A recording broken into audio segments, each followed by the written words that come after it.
hello लोगोफोर खुलुमबाय नोंथांमोननाव गासैबो फिन खेबसे बरायना लाग्रोनाय जाबाय लोगोफोर दा जोंहा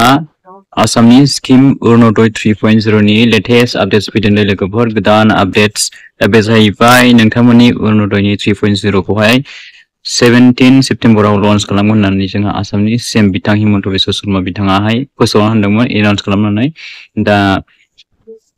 बे डेटखौहाय फावसयबाय जोंहा बीटीसी काउन्सिलावहाय इलेक्शन दं नालाय लोगोफोर दा बेनि थाखायनो बे डेटखौ फासिनानै 3.0 खौहाय अरुणोदय 3.0 खौहाय 25 निबो नाय नोंथांना स्क्रिनावहाय 25 सेप्टेम्बरावसो लन्च खालामसिगोन जाहैबाय माने जोंहा बीटीसी काउन्सिल इलेक्शन दं नालाय जोंहा आसामाव 22 सेप्टेम्बरावहाय दा इलेक्शन बायनानै इलेक्शन रिजाल्ट मोननाय खाथि गेजेर खन्दआवहाय बे अरुणोदय 3.0 खौहाय लन्च खालामगोन होननानै बिथाङा बुंदों आरो नोंथांमोनाहाय जेबो गोनो गोथो जानांगौ गैया लोगोफोर नोंथांमोना अरुणोदयनि रांखौहाय मोननाय नंथ'ला आरो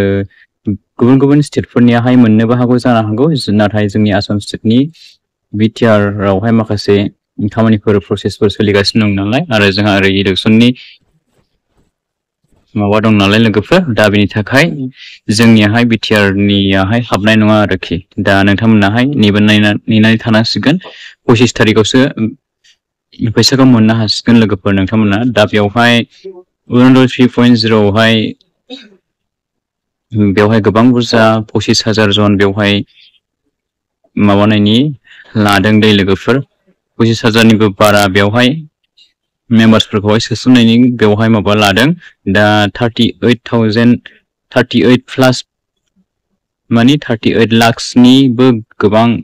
बेनिफिशियारिसफोरनो बेनि सुबिदाखौ राङारि अनसुंथाइखौ अरुणोदयनिखौ होबोगासिनो दङ आरो बेजों लोगोसे बेवहाय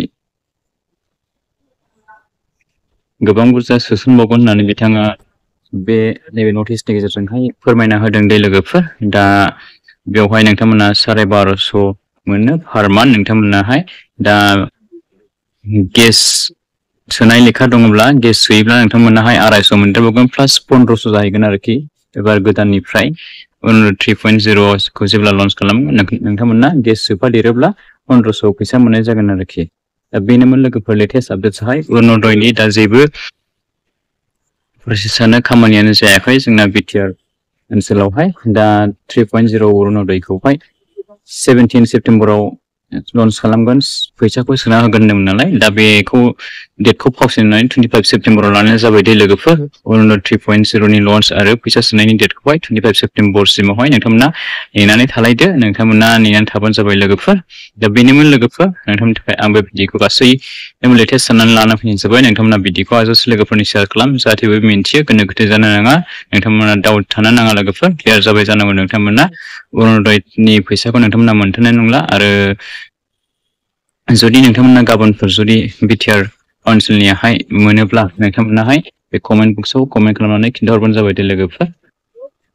दा बेनोसै लोगोफोर भिडिअखौ एसेखिनियाव आं फोजोबनो सानबाय गोदान भिडिअजों फिन खेबसेबाव लोगो मोनगोन नोंथांमोना चेनेलाव दासिमबो साबस्क्राइब खालामनानै लायाखै दे लोगोफोर नोंथांमोना गासैबो चेनेलखौ नायसनदोंब्ला आरो जायफ्रा